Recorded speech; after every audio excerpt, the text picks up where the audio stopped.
Hey YouTube. Sorry for the lack of videos in a while. I've been busy with purchases and other stuff as well, which is also why my gear doesn't look a thing like it. This video, I'm gonna try to make as quick as possible and get all the questions out here. Um, my first one is mainly, the first set of questions I'm gonna focus on the Polar Star. It's the majority of the questions I've been getting, and a few miscellaneous ones. First one I most recently got was, hey man, what does your Polar Star currently look like? This is my current setup of the actual Polar Star. I've added a few things to it and I've taken a few things off. The first thing I've actually added to it, those of you that have been subscribed to me, do realize a few things. It's the same body. I did throw on the 9-inch Daniel Defense rail on it. I got that for a really good deal for someone who was leaving. And then I guess the only minor thing is I switched it out for a Strike Force Cobra trigger. This is the universal one. It's not right or left. It's just universal. That's kind of it for this gun. What's changed? What's changed? I put on a laser light PEC box combo. It's made by VFC. It's a really good PEC box. Definitely worth the money. I've added an M3 right here, which I should probably move up or back a little bit. M3 works really great. It's like 200 something lumens. This Magpul backup sight really can't move because of the PEC box, but I do have it zeroed in with the laser to just about where it needs to be. And then I added a LaRue Tactical kind of universal grip. You can screw on different bottoms to make it different lengths, but I run it without a bottom. Moving on, I have the 1-4 Elkin sight. It's in the 4x mode. It gives me really good zero, and I got it in a trade for an M14 I sold, so I really like that. And then in the crane stock, all I have really is the pressure switch and the actual battery for the Polar Star. So the pressure switch is in here, and then the Polar Star battery is in here. This actually puts me right to the next question is, what battery do you use with the Polar Star? I use the recommended 7.4 mini LiPo. It's like 250 milliamps. It takes 5 minutes for me to charge and lasts me 20-something rounds. It's really convenient, and I just went a whole game yesterday and it's actually still kicking. For I guess another question I've been getting is what happens, when you actually pull the trigger on Polar Star. When you have the battery in, nothing happens. You can hear the solenoid going like this and opening and closing when you pull the trigger, but until you actually plug the air in, the nozzle physically won't go back and forth. So this noise is literally just the solenoid going in this open and close mode, and that's it. That's really all there is to it. So that's one question. Another question is,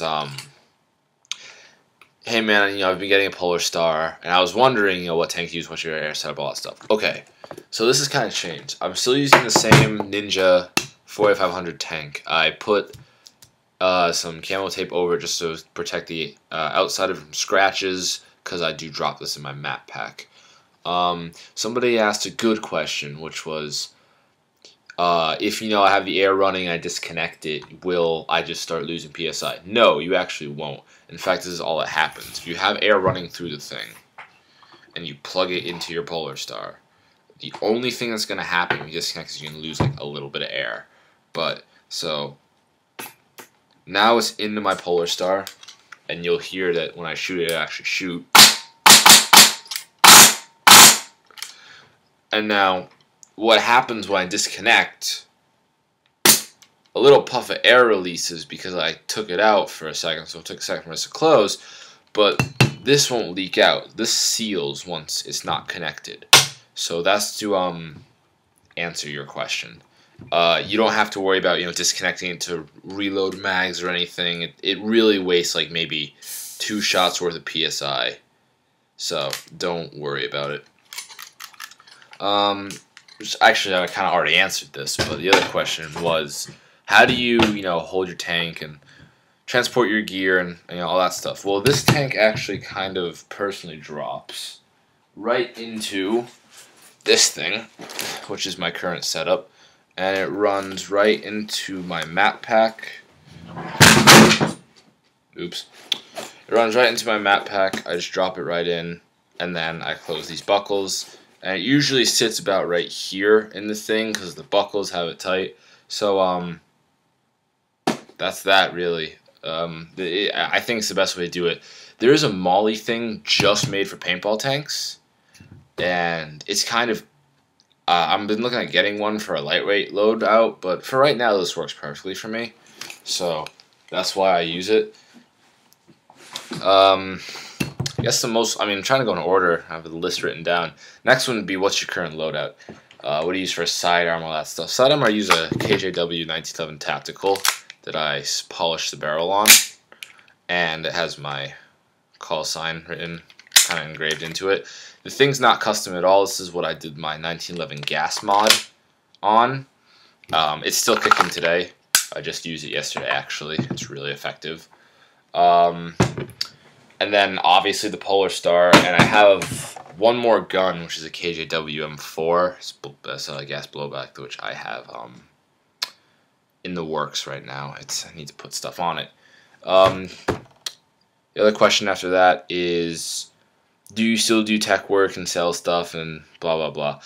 I do tech work. I don't really work on AEGs anymore. I build WOC kits, like challenge kits. I'm really good at that. I've been building quite a few actually and sending them out. I've really moved everything over to gas. I do have a few like miscellaneous things for sale, but I might just throw them in a giveaway. And it's stuff like the Element, the Doctor's Sight with mounts and all that stuff, which is kind of cool and all, but I really don't see myself using this. It is supposed to mount right onto the Elcan, which I sometimes use, but I kind of like the look without it on the Elcan a little bit better. It makes the Elcan look very bulky, and it's just not really streamlined. I don't really like it too much. Next person asked, can you go over your gear overview and do a video like that? I will. I'll do a separate video for it because there's a whole bunch of stuff on my gear and there's reasons why it's there, and it has some of it's dirty, some of it's, there's a Condor pouch on there which actually is completely changed colors because of me using it, and just it used to be on my front panel. One question I will answer though right now is I no longer use a cummerbund on my gear. I just use the buckles on the side, but I'll show you that in a video as well. And then the last real question is, how do you like your Polar Star? How reliable is it? All that stuff. The Polar Star is great. It's really reliable. It's not. I don't have to worry about not shooting every time I pull a trigger. And that's really a big thing to me. It hasn't broken yet. I had a few leaks with my tank system and my SLP head, but as you can see, I put this different coil on. It's very thick. It's about twice the thickness of the SLP coil that comes with it, and it's a lot better, in my opinion. So I have been using this, and that gives me perfect air sealing. It's very compact, and I like it. So when I actually disconnect my gun, it sits right here on my back because it just coils back into itself. As far as things like, is the Polar Star reliable? It is really reliable. It's different though. It is pushing a lot more air per shot than an AEG. So you actually do get a little bit more FPS increase from using heavier BBs. I think my FPS with 2.5 is about 340. I think if I put 3s in it, it jumps to 350-ish. I'm not too sure. The most I use are kind of like 2.8s for right now. All the gameplay footage from Black Hawk Down, which I will upload very soon, is all me using 2.5s, and I'm getting really good range. Not the best clustering, but that's if I physically dump a mag of about 130 rounds, then some of them start flying all over the place. But I am getting really good range out of the thing, and it is shooting field legal, so I can use full auto. It's more of a fact of, those really picky has to go between this board on semi-shot, which is really more shooter error than actual gun error. But a lot of the people, like the other two people I know that are also in the footage, are using .3s as well. I'm probably gonna buy a whole bunch of bulk .3s in a while and zero in the hop up and try them out and all that stuff. Oh, I missed a question. All right, the other last question is what's your barrel setup for your Polar Star, and how good is it? My barrel setup is a stock VFC 604, and it has a Mad Bull Ultimate hop in it, with the included blue bucking and an Echo One concave spacer, or not spacer, concave nub, and that's giving me about 220 feet on full auto and semi as well. Again, I did say mainly because the bore of the barrel and the BB weight, they are flying a little bit all over the place, but it's not terrible. It's not like I'm gonna miss a man-sized target, but I am getting well past 200 feet with the thing, and I like it a whole lot. So I hope that answered some questions, and you should definitely subscribe. I'm going to be getting 1080p videos up for probably next week. I missed 3 ops I haven't uploaded here. And, yeah, I guess I'll see you guys next time.